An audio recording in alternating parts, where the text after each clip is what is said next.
Abra sua Bíblia, se você trouxe, né? 1 Coríntios, capítulo 13.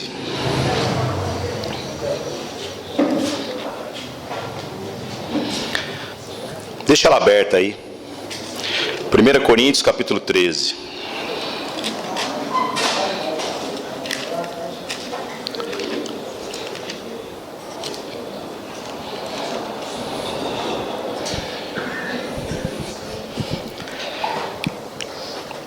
Eu tive a oportunidade no último ano, ou nos últimos 2 anos, de fazer algumas viagens de moto.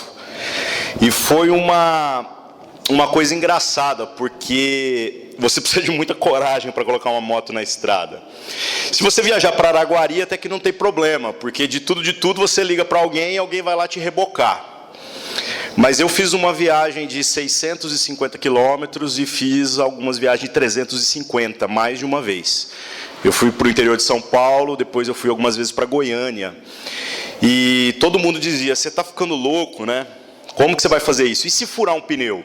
Se furar um pneu, você não sabe se você vai empurrar a moto por 2 quilômetros ou por 20. Considerando a quantidade de postos e de socorro que você tem nas estradas brasileiras, provavelmente você vai empurrar muito. Mas a vida é assim, cheio de gente corajosa que um belo dia ousa fazer aquilo que ninguém disse que era possível fazer. E viajar de moto me trouxe algumas experiências interessantes. A primeira experiência foi de que o barulho da moto era muito complicado. Quem anda de moto na cidade sempre quer pôr um escapamento que faça mais barulho. Por quê? Porque você primeiro se torna perceptível no trânsito. Você anda e as pessoas, na verdade, no corredor ali vão saindo da frente, porque acha que está vindo uma Harley, né? Aí passa você de CG 125, vergonhosamente. Mas pelo menos espanta aquelas pessoas que a gente chama de rolha de corredor, né? Eu, na primeira moto que eu tive a oportunidade de colocar um escapamento esportivo. E todo mundo me zoava muito, falava, cara, isso é muito vileno.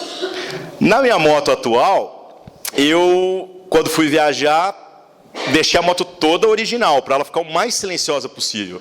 Mas você descobre, quando você ousa colocar uma moto na estrada, que não importa o quão silencioso seja o seu escapamento. Na estrada, tudo faz barulho. A 110, 120, 130 por hora, o vento que passa por você te deixa sozinho, te deixa incomunicável. E essa experiência foi muito interessante, porque nas primeiras viagens que eu fiz, eu falava, eu preciso arrumar alguma coisa para colocar no ouvido. Sei lá, um protetor auricular, alguma coisa do tipo, né? E eu percebi que depois de uns 40 minutos andando naquele barulho todo, parece que de repente um silêncio toma conta. Toma conta a ponto de você não mais perceber o barulho da moto. E aí as suas ideias se acalmam, e como isso se torna terapêutico para a vida da gente, sabe? Eu não estou defendendo, obviamente, esta viagem como a viagem mais importante da sua vida. Mas o que eu quero falar nessa noite é sobre como algumas coisas na nossa vida precisam ser mais ousadas. A gente precisa discernir algumas coisas que temos feito e ousarmos dar um passo adiante, no sentido de ir na contramão daquilo que as pessoas naturalmente fazem. Porque por mais que a gente diga que somos pessoas diferentes, que nós temos a nossa própria opinião, infelizmente, quando falamos de fé, somos guiados pelo senso comum. E isso faz com que a gente não tenha coragem de fazer aquilo que todo mundo diz que é loucura. A palavra de Deus traz para nós um caminho que é loucura, que traz a nós o desafio de percorrer uma jornada e de chegar nela até o fim. Essa jornada é única, porque o caminho que você vai percorrer em Deus, ninguém trilhou. Isso não significa que ninguém andou com Deus, mas aquilo que Deus tem para a minha vida pode ser diferente do que aquilo que Ele tem para a sua vida. A Escritura diz que Cristo é o caminho. Jesus fala isso a respeito de si mesmo. Ele diz que Ele é o caminho, a verdade e a vida. No entanto, esse caminho, quando aplicado na subjetividade daquilo que somos, vamos percebendo que ele se manifesta de diferentes formas. E é por isso que a padronização da fé em conceitos doutrinários que tentam colocar as pessoas dentro de uma caixa onde todo mundo vai sair igualzinho do outro lado, é a coisa mais tola que a gente pode imaginar. Porque Deus não nos fez iguais. Deus nos fez diferentes, com percepções diferentes, com sentimentos diferentes. Então, às vezes, o que dói em mim não dói em você. E às vezes o que não dói em mim, dói muito em você. E aí Deus então faz com que este caminho que Cristo seja um caminho da experiência. Um caminho pelo qual você tem que passar. E a sua experiência não vai levar outras pessoas à mesma vivência que você teve. Mas vai levar outras pessoas a conhecerem o caminho, para que vivam as suas próprias experiências. Por isso, toda construção doutrinária, ou seja, toda tradução daquilo que é uma verdade eterna, imutável, em uma prática, ela pode incorrer em vício. Infelizmente, não tem como a gente falar de fé se a gente não falar de construção de doutrina. Ou seja, como você entende? Como você entende aquilo que Cristo fala aos seus discípulos e aquilo que Ele fala aos homens? Como você traduz isso numa prática na sua própria vida? Infelizmente, somos uma geração que lê muito. E muitos dizem aí que não, né? Essa geração não se liga para a leitura, Cara, vai olhar os livros de Harry Potter.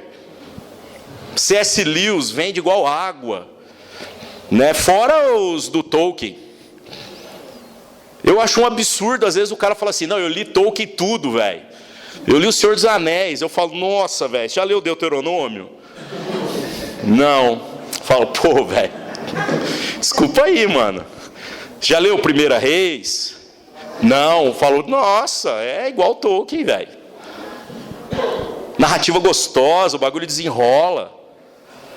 Então a gente é essa geração que é acusada de não se interessar por nada. E a verdade é que não é que a gente não se interessa, é que nós entramos no senso comum. E o senso comum diz o seguinte: com relação à sua espiritualidade, tenha conceitos pré-formatados. Crie uma verdade para si e viva a partir dessa verdade. Aí a gente não mergulha na Escritura para que a gente possa ter uma experiência própria com a Escritura, uma experiência de conhecer Cristo pessoalmente, e a gente fica vivendo da experiência religiosa dos outros. Vivemos da pregação do outro. Aí quando o cara vai falar sobre a fé dele, ele fica citando. Ele fica, porque o padre Marcelo falou, o padre Fábio de Mello falou, o Paulo Júnior falou, o Ariovaldo falou. Eu falo, não, gente, para, mano. Para, eu quero saber o que você falou, o que o Luquinha falou. O que o Robertão falou? Eu quero saber o que você viveu. Então não viva da experiência do outro, porque isso é tolice, isso é vazio. Mergulhe na Escritura, tira a limpo aquilo que está sendo pregado, confira as passagens, vai direto na fonte, critique tudo, desconfie de tudo. E se alguém for muito convincente naquilo que argumentar em cima da Escritura, duvide. Ué, mas fé não é acreditar? É acreditar em Deus, não acreditar em mim. Porque eu posso muito bem, através da minha oratória e retórica, convencer você de um monte de coisas que não são verdades. Eu posso citar fatos equivocados, estatísticas que nunca existiram. E como a internet está cheia disso. Como a internet se tornou um lugar chato por conta disso. Você tem que viver a sua própria experiência. Então dê uma chance à Escritura. Mergulhe na Escritura. E conheça o caminho de Deus para você. Esse final de semana eu estava assistindo um filme no Netflix que chama 21 Days Under the Sky, que seria tipo 21 dias ao relento. E é a história de uns caras que percorrem um caminho de moto que outros caras percorreram na década de 60. Eu achei muito legal por pensar nisso a partir do ponto de vista de quem gosta de viajar, né? De algumas experiências que esses caras passaram. A experiência que mais me marcou no filme é uma hora que o cara conta que uma vez ele está passando por um lugar e quem anda de moto tem medo de uma série de coisas. Furar pneu é uma delas. Então o que você faz? Você não pensa. Porque você pode ser o cara mais preparado do mundo. Nada te prepara para um pneu furado de moto na estrada. A lambreta tinha step, né? Mas as motos de hoje não tem. Toda gambiarra que você pode fazer numa moto é para tentar chegar em menos tempo num borracheiro. Mas é gambiarra. Então o que você faz quando você se depara com essa realidade? Você não pensa. Você fica assim, e se furar um pneu? Se furar, a hora que furar eu penso nisso. E fazendo isso você vai para a estrada. E se eu cair? Eu tive a oportunidade de cair de moto, voltando de Goiânia. E torci o joelho. E não fui no médico, sabe? E beleza. Graças a Deus a moto não estragou nada, né? Se você sair de casa pensando que você vai ser atropelado, você não sai de casa. Se você pensar que você pode escorregar numa curva, você não vai sair de casa. Então o que você faz? Não pensa. Você simplesmente pega o caminho que tem a percorrer e percorre. Não fica fazendo muitas contas. Não fica olhando esses pequenos detalhes. Mas tem um detalhe que quando você vai viajar, você tem que olhar o tempo todo. Principalmente se for de moto. Que é, quanta gasolina eu tenho no tanque? Por quê? Porque a autonomia da moto é muito pequena. E quanto maior a sua moto, menor é a autonomia. Tem gente que acha assim, os caras estão viajando de Harley, né? Olha lá que legal, né? Então, o cara tem uma moto, sei lá, 1.600 cilindradas. Aquilo é um motor de carro numa moto. Aí você fala, mas ela é leve. Mas bebe igual motor de carro. Bebe mesmo. Se você quer economia, compra uma moto baratinha. Bom, a autonomia da minha moto não chega a 300 quilômetros. Imagina você viajar daqui para Goiânia e ter que parar em algum lugar. E aí você para onde? Essa é a grande dúvida. O tempo todo você fica olhando para ver até onde dá para chegar. Para ver quando você tem que abastecer. Aí eu estava assistindo esse seriado, esse filme no Netflix, e teve uma frase do filme que mexeu muito comigo. O cara conta a história sobre um pessoal que estava fazendo essa trajetória nos anos 60, de atravessar os Estados Unidos de costa a costa, e de repente eles estão no Nebraska, lá para o meio do país, e os caras estão percorrendo uma estrada que para eles é inédita. E aí, como na época não tinha GPS, não tinha todos esses recursos que a gente abusa, o cara dependia de mapa. E mapa é uma tristeza, né, gente? Porque eu já peguei tanto mapa que dizia algumas coisas, você chegava lá não tinha nem estrada. Bom, aí esses caras pegaram o mapa, traçaram uma rota mais ou menos, e de repente, a hora que eles viram que a gasolina estava baixando, pararam num posto. E era um costume, toda vez que se parasse no posto, perguntar onde que era o próximo posto. Porque dependendo qual a distância de um posto no outro, você tinha que arrumar uns galão e pendurar umas gasolinas atrás da moto. Né? E aí, o que aconteceu? Eles chegam, param num posto, aqueles bem do interiorzão mesmo, e tem lá um caipira, sentado lá debaixo da tendinha, e aí eles chegam para o cara lá e falam, ô, senhor, deixa eu te fazer uma pergunta, nessa estrada aqui, qual que é o próximo posto? Posto Piranga? Aqui né? E aí sabe o que o cara fala? O cara fala assim, rapaz, não sei. E aí ele começa a falar. Ele fala assim, essa estrada, considerando que eles estão no meio dos Estados Unidos, ela vai até a Califórnia.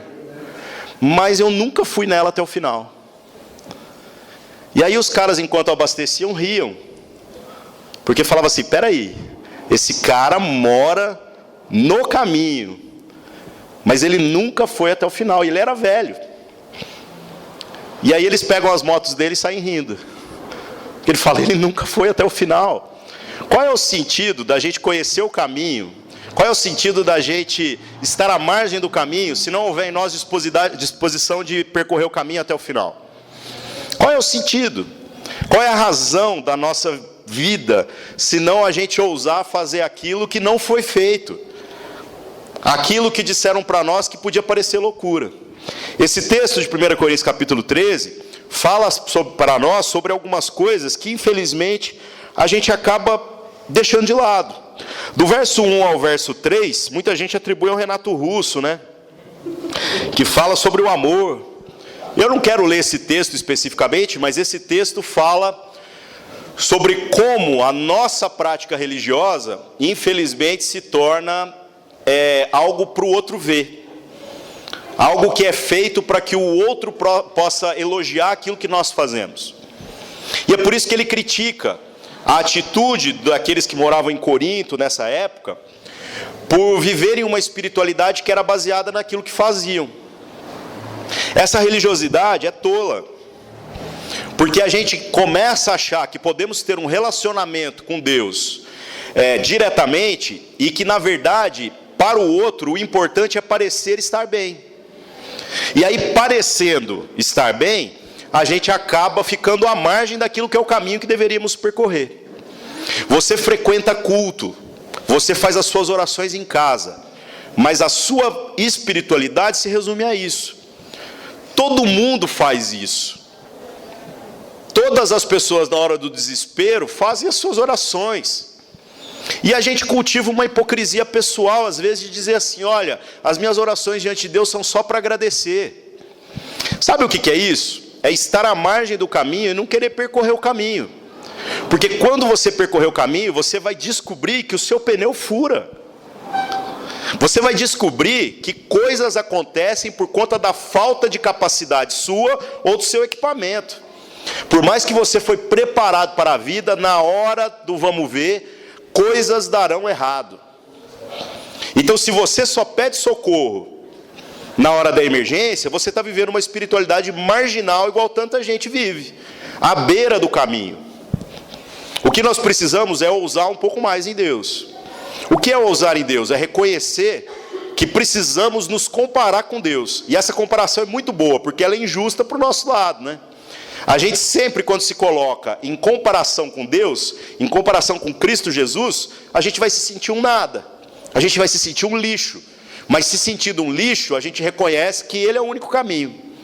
E que nós queremos percorrer esse caminho para saber aonde Ele quer nos levar. Não dá para conhecer o caminho e ficar à margem dele. Não dá para ficar amigo do caminho, mas nunca ter chegado até o final. Precisamos percorrer isso tudo. Então, se você só agradece a Deus, é porque você acha que é capaz de fazer as coisas pelo seu próprio esforço. Agora, se você é aquele que se coloca diante de Deus e diz: olha, como eu sou uma pessoa miserável, como eu sou uma pessoa que devia amar, que tem todas as condições de amar, mas não ama, então, de fato, o amor de Deus tem te alcançado. De fato, o constrangimento de se comparar com Deus tem sido uma realidade na sua vida. Então, 1 Coríntios capítulo 13, do 1 ao 3, fala sobre isso. Fala sobre falar a língua dos homens e dos anjos. Muita gente se deslumbra com manifestações de poder. Vou dizer um negócio para vocês: nós não somos céticos nessa igreja não, viu? Ou teologicamente falando, não somos cessacionistas. Não acreditamos que as coisas que Deus fez na Bíblia Ele não faz mais. Muito pelo contrário. Se você quiser um dia me pagar uma churrascaria aí para eu te contar a experiência sobrenatural, eu prometo que você não vai dormir à noite. Sério mesmo. No entanto, o que mudou a minha vida foi percorrer o caminho da palavra, mais do que qualquer outra experiência sobrenatural.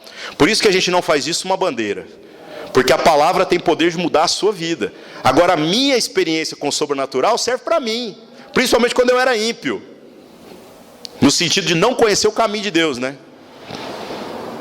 Agora, quando eu conheço o caminho de Deus e me arrisco a andar por ele, eu não preciso de sinal nenhum, afinal eu já vi. Como eu já vi, eu já sei para onde eu estou indo. E é por isso que para andar com Deus a gente precisa de fé. Fé é certeza de que aquilo que Deus falou é verdade, mesmo quando eu não vejo. Quando eu não tinha fé, eu precisava de sinais. Eu precisava de milagres. Agora não, eu sou capaz de ver milagre onde ninguém vê. E esse é o verdadeiro caminho de Deus para nós. Bom, muita gente se deslumbrou com a ideia dessa espiritualidade tola, a manifestação de poder, né? E de tão deslumbrado com a ideia de falar a língua dos anjos, se esqueceu como é que fala a língua dos homens. A gente não sabe mais conversar uns com os outros no idioma chamado português. Você vira para o ser humano e conversa só futilidade. Que é o que a gente estava falando. Ah, como é que você está? Estou bem. Ah, então tá.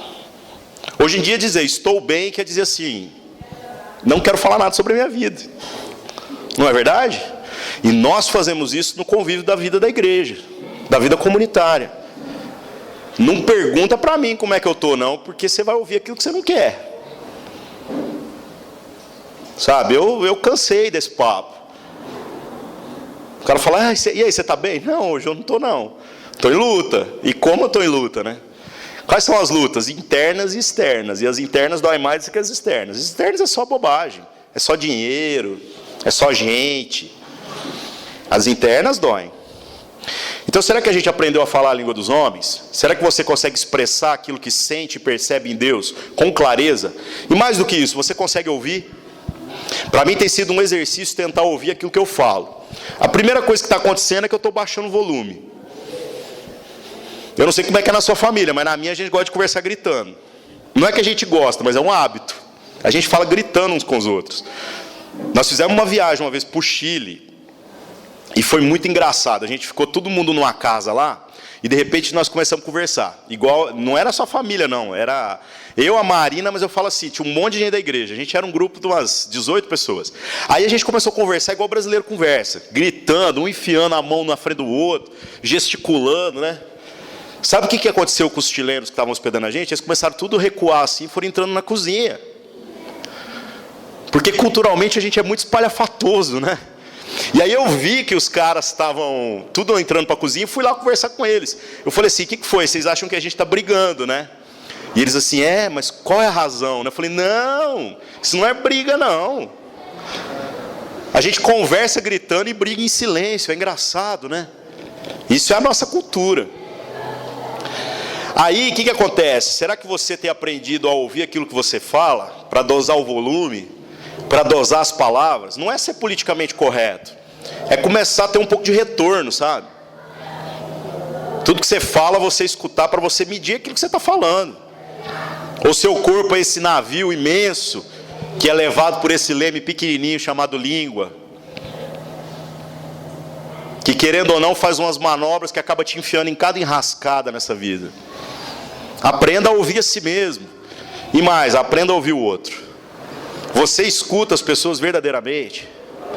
Ou você não quer saber? Às vezes você está perguntando para o outro assim, e aí, como é que você está? Já esperando o tudo bem. Porque se o cara começar a chorar, você quer até sair de perto e se arrepende de ter perguntado. Aprenda a ouvir os outros. Porque senão a gente vai estar incorrendo nisso daqui. A gente se deslumbra com falar a língua espiritual e se esquece como é que se fala a língua de gente. O verso 2 fala sobre o dom da profecia, né? Gente que acha que tem a capacidade da palavra de Deus para os outros. Aí eu te pergunto, você tem dado palavra de Deus para si mesmo? Você tem garimpado na Escritura coisas que podem edificar a sua própria vida? Então faça isso. Porque para dar palavra para o outro, eu espero que no mínimo você não tropece naquilo que você ensina. Senão você se torna a pessoa mais incoerente do mundo. Então quer falar sobre paciência? Exercite paciência. Quer falar sobre graça? Exercite a graça. Agora não vem falar sobre perdão se você não perdoa ninguém. Isso é papo furado. E é óbvio que todo mundo vai perceber. Você pode fazer uma imagem aí religiosa para os outros, das mais bonitas. A verdade é que ninguém vai acreditar, né? E o terceiro fala, ainda que eu distribuísse toda a minha fortuna, né, todo o meu dinheiro para o sustento dos pobres, e eu entregasse o meu corpo para ser queimado. Olha só que extremo. Pode ser que nós olhamos o exemplo de gente que é dedicada a dar a sua vida pelo outro, e você pode sentir que você não faz nada. Isso não significa necessariamente que você deve fazer o que o outro está fazendo. Por exemplo, tem um pastor lá em Santo André que faz um trabalho com travestis, com prostitutas, e que leva eles para a casa dele. Eu tive o privilégio de dormir lá com o pessoal. Imagina uma casa que não tem nem chave da porta. Um belo dia o cara acorda, chega lá e tem um cara novo lá que está dormindo lá. Um cracudo, sabe? E aí eu passei um dia lá com esse pessoal. E diante da situação daquele pessoal, o meu sentimento era assim, eu não sou crente. Esses caras é que são, pô. O cara cata o cara em situação de risco na rua e põe para dentro da casa dele. Eu não, eu fico fazendo conta se eu posso ajudar alguém, se eu der um dinheiro para o cara que está passando frio para comprar uma blusa, se não vai faltar no meu orçamento, porque o orçamento é brabo, né? Agora esse cara lá fala assim, não, é o seguinte, eu tenho um cobertor, então se tiver frio, nós divide. Mais óbvio, mais simples, impossível. É importante a comparação? Lógico. Só que eu tenho que entender que eu não preciso necessariamente viver aquilo que ele vive para que eu seja cristão. O que aquele pastor faz denuncia a minha hipocrisia. O que a Madre Teresa de Calcutá fez denuncia a minha hipocrisia. Porque se cada um de nós pegasse uma pessoa em situação de rua e levasse para sua casa, obviamente não teria que botar todo mundo na casa daquele cara. Se cada um abraçasse um leproso lá na Índia, a Madre Teresa de Calcutá não teria que ter criado um leprosário e encher de gente marginalizada pela sociedade.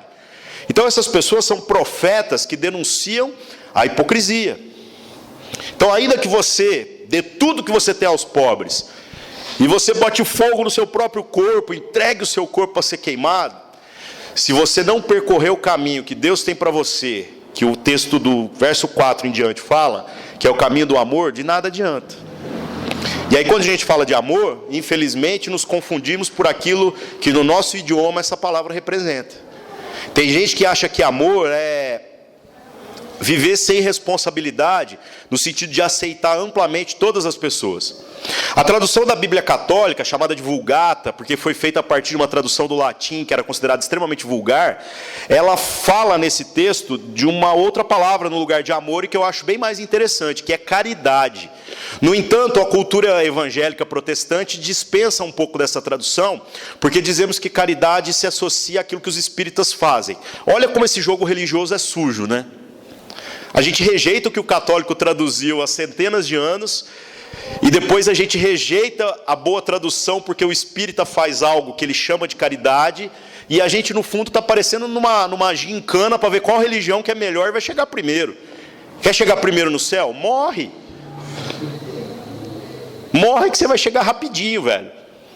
Diante de Deus vão estar justos e injustos. Todo mundo vai se curvar diante de Cristo, e dali para frente é outra história. Isso eu não tenho poder de arbitrar, só Cristo tem. Então quer chegar logo em Deus? Morre.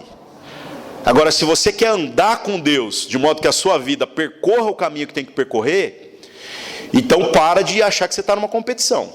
Por que eu gosto da palavra caridade? Porque caridade significa dar de si mesmo. E no nosso idioma, a palavra amor, às vezes, é algo que está mais associado a um sentimento do que propriamente a uma percepção, a uma ideia, a algo que toma a nossa vida e faz com que a gente se mova. Mas o texto diz, 1 Coríntios capítulo 13, a partir do verso 4, olha que legal. O amor é paciente. Só aqui já derruba a gente tudo, né? Será que nós temos sido pacientes uns para com os outros? Será que a gente tem tido um coração que sabe esperar? Que sabe esperar o outro na sua dificuldade de entendimento? Que sabe esperar o outro nas suas lutas? Difícil, né? É benigno, ou seja, busca o bem. Nós buscamos o bem. Aí você fala, fulano não merece, fulano não merece. Então, nós também não merecemos, e Cristo buscou o nosso bem. Ele deu a sua vida para que a gente pudesse usufruir desse bem. Será que nós fazemos o mesmo? O amor não inveja, não se vangloria, não se ensoberbece. O tempo todo a gente começa a ver que nós buscamos muitas vezes aquilo que é do nosso interesse. A inveja é uma realidade na nossa vida, né? A gente conta vantagem, a gente se vangloria e a gente se ensoberbece. A gente acha que é melhor do que os outros, acha que sabe mais do que os outros. Verso 5, né? Não se porta inconvenientemente, não busca os seus interesses, não se irrita, não suspeita mal. O amor não se alegra com a injustiça, mas se regozija com a verdade. Tudo sofre, tudo crê, tudo espera, tudo suporta. Verso 8, o amor nunca falha, mas havendo profecias cessarão, havendo línguas desaparecerão, havendo ciência passará, pois em parte conhecemos e em parte profetizamos, mas quando vier o que é perfeito, então o que é em parte será aniquilado. Temos percorrido o caminho do amor? Será que de fato conhecemos a Cristo e temos nos dedicado a percorrer esse caminho, tentando traduzir essa verdade eterna e imutável na nossa vida? Ou estamos apenas anestesiando a nossa consciência para a dureza do dia a dia? Pense nisso, pelo amor de Deus. Porque senão a gente está desperdiçando o nosso tempo e desperdiçando o tempo uns dos outros. Para encerrar, verso 11. Quando eu era menino, falava como menino, pensava como menino e raciocinava como menino. Mas logo que cheguei a ser homem, acabei com as coisas de menino. Às vezes aplicamos esse texto muito naquilo que se refere à vida do outro. E nos esquecemos do quanto isso precisa ser observado na nossa própria vida. Por quê? Porque a palavra de Deus o tempo todo nos chama a uma maturidade, para que a gente pare de ficar apenas comendo da papinha que outros mastigam na sua espiritualidade e que a gente alcance uma espiritualidade pessoal, uma relação com Deus que te faz agora se mover na direção dos outros sem que haja necessidade de alguém marcar uma agenda. Por que nós temos uma agenda de pequenos grupos? Porque nós não nos reunimos se a gente não marcar dia. Se fôssemos de fato amigos uns dos outros, como dizemos que somos, a gente estaria se reunindo mesmo que não tivesse agenda nenhuma. Então é um desafio. Aí você diz assim, não, mas muitos grupos aqui, mesmo que não tivesse agenda, se reúnem. É verdade. Mas mantemos a agenda para aqueles que estão chegando saberem por onde é que começa. Como que começa esse convívio? Como começa essa vida comunitária? Então você tem caminhado para a maturidade, ou você ainda depende da agenda? Depende de que alguém diga para você o que você tem que ler da Bíblia, sabe? Vamos marcar um plano de leitura. Isso não é má ideia, não. Nós até queremos fazer aqui também. Mas eu gosto de contar para o pessoal o seguinte: eu vivi crises da minha espiritualidade no começo dessa jornada toda que eram muito engraçadas. Por exemplo, eu entrava no ônibus e ficava pensando assim, nossa, se eu não falar de Jesus para o cobrador e esse ônibus bater, ele vai para o inferno. Só que aí, como Deus é bom, eu vou para o inferno porque eu não falei para ele. E aí, talvez Deus salve ele porque a culpa é minha. Olha a crise, velho. E aí você começa a fazer aquela bagunça na sua espiritualidade. Isso é uma espiritualidade manca. Eu não tenho poder de salvar ninguém. Deus salva quem Ele quer, do jeito que Ele quer. Antes eu tinha uma crise assim, eu falava, nossa, eu preciso falar de Cristo para alguém, senão essa pessoa não vai entender Cristo. E agora eu começo a perceber que eu falo mais de Cristo sem fazer conta do que fazendo conta. Oh, tem um telefone tocando em algum lugar, não é o meu.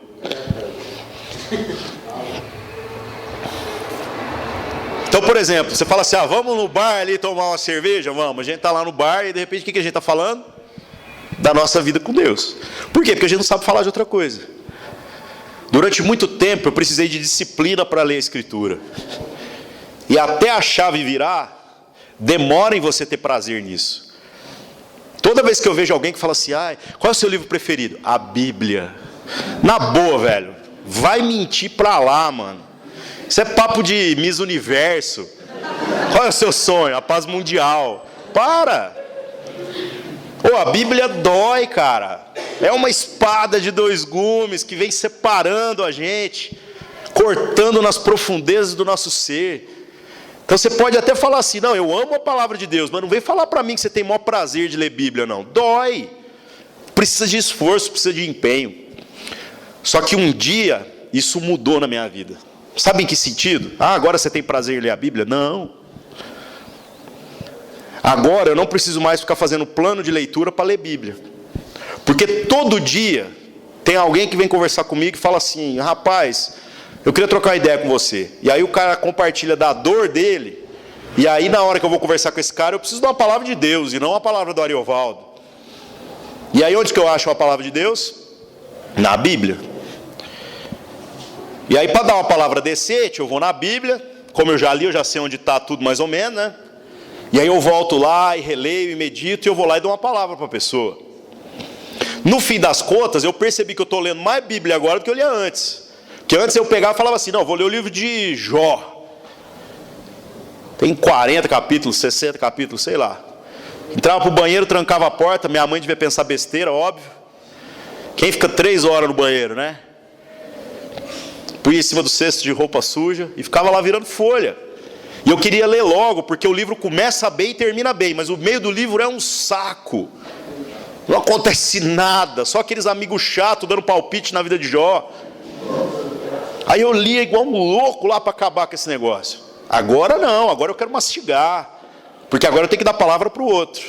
Então se você buscar percorrer esse caminho e alcançar de fato maturidade em Deus, você vai perceber como que a palavra vai se encaixar na sua vida com graça, com suavidade, de modo que ela deixe de ser um fardo.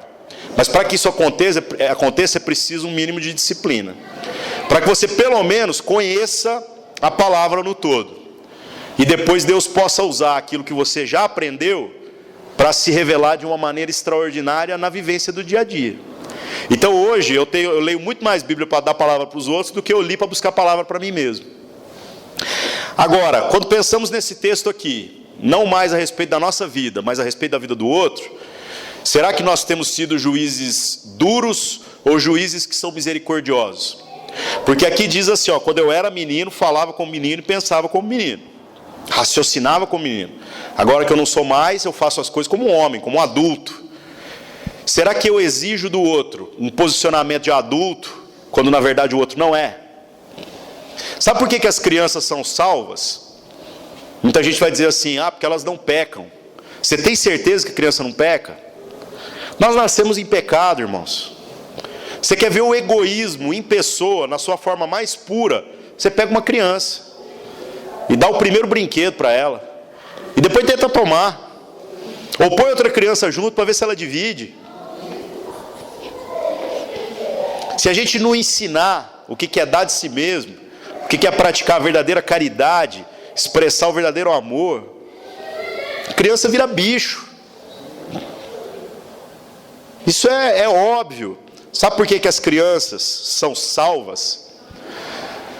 Não é pela sua pureza, não é pela sua incorrupção, pela sua falta de pecado. É pela sua incapacidade de raciocinar como adulto, de fazer a reflexão sobre quem você é, e quem o outro é, e quem Deus é.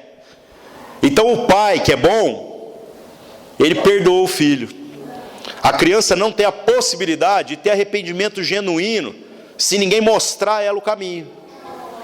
Ela por si só não discerne o bom do ruim. Agora nós que somos adultos, temos a palavra de Deus para ser o nosso guia, para que o tempo todo Deus possa falar diretamente a nós e a gente possa discernir. Mas nem todos somos adultos. Será que na hora de aplicarmos aquilo que a palavra diz com relação à vida uns dos outros, a nossa cobrança é como cobrando de adultos ou cobrando de crianças? Porque quem sou eu para dizer qual é o grau de maturidade e de vivência do outro? O que eu prefiro é ser misericordioso como Deus é. O que eu prefiro é olhar para o outro e ver o outro como aquela criança que um dia já esteve no colo da sua mãe e que foi amada por Deus do jeito que ela era. Mesmo que esse cara seja o mais miserável de todos os homens. Mesmo que essa pessoa não mereça a minha amizade ou os meus afetos. Este é o caminho de Deus para nós. E se andarmos por uma jornada que seja menos do que isso, então não temos comunhão com Deus. Toda a nossa aparência de espiritualidade é inútil, é jogar tempo fora. E infelizmente, não vai dar em nada. Você vai terminar a sua vida apenas mais arrogante do que já tem sido. Mas Deus é bom. Ele usa a palavra para falar com a gente através do amor, para falar sobre o amor, para falar sobre a misericórdia, sobre a graça de Deus, o favor de Deus de estender a sua salvação a pessoas que não mereciam, para que a gente possa aprender, para que a gente possa fazer reflexões conscientes sobre quem somos, sobre quem Deus é e sobre qual caminho tomarmos.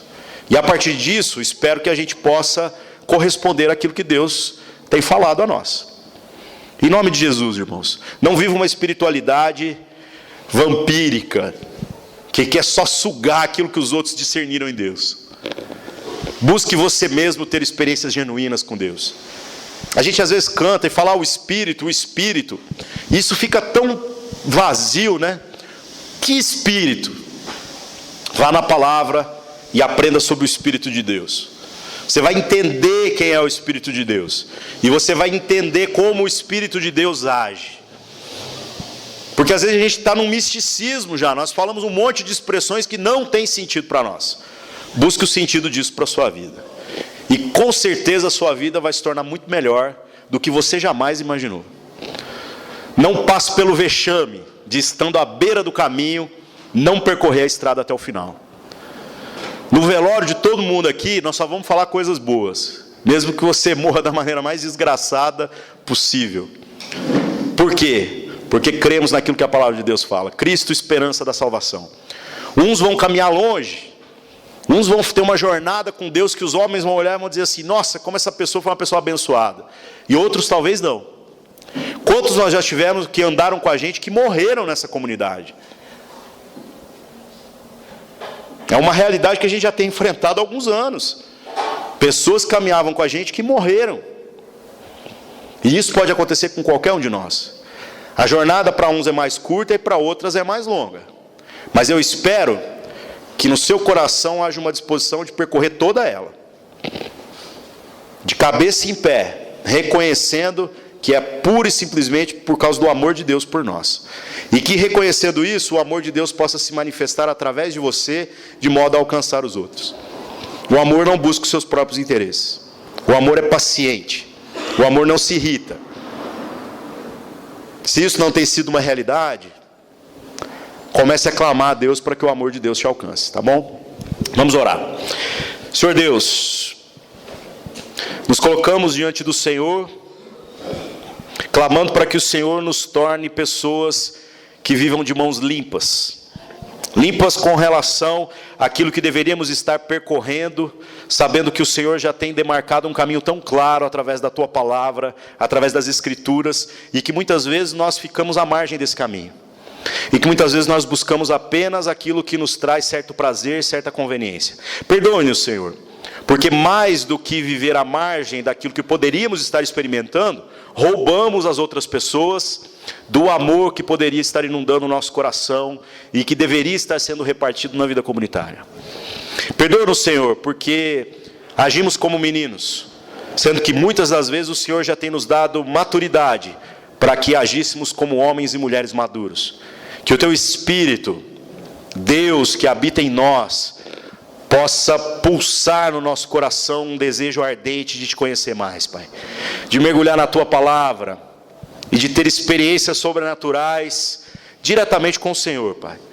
Não mais vivendo a partir daquilo que outros falaram, mas buscando na vida prática, num devocional diário, na experiência com as pessoas, ouvir do Senhor e falar do Senhor, Pai.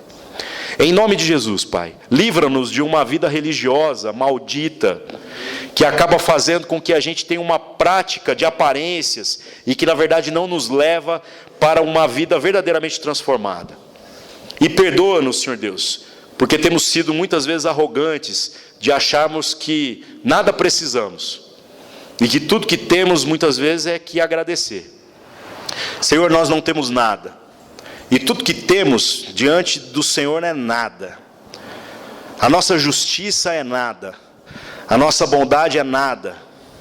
Mas o Senhor é bom e ama a gente como a gente mesmo assim.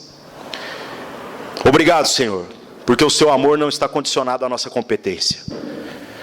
Mas se de fato somos Seus filhos, Pai, que o Seu Espírito nos leve por uma jornada onde vivamos de acordo com aquilo que professamos, para que outros possam conhecer o amor do Senhor como nós temos conhecido. Em nome de Cristo Jesus. Amém. Amém. Mais algum aviso, Guilherme?